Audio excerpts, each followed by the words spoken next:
हमें पता है अल्लाह ताला इंसान के लिए हमेशा अच्छा चाहता है, लेकिन कुरान शरीफ में ये भी लिखा है कि अल्लाह ताला हमें आजमाएगा, हमारे अमवाल के साथ और हमारे खून के साथ भी।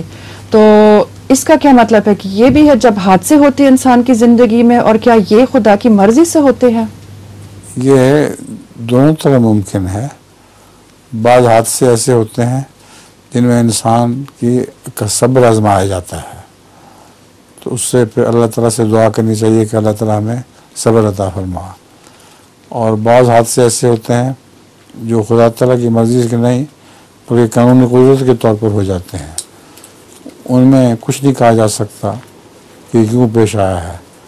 मोटर चलते वक्त किसी की मोटर की टक्कर लग जाती है, ईसाई, हिंदू, सिख जो भी हैं उनका साथ होता रहता है। तो उसके मुताबिक मैं ये नहीं कह सकता कि ये अल्लाह ताला की मर्ज़ी से है।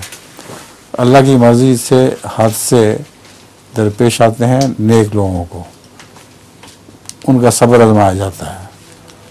और जो दुनिया में बेशुमार हादसे हो रहे हैं उनका अल्लाह ताला की तकदीर से कोई ताल्लुक़ नहीं है।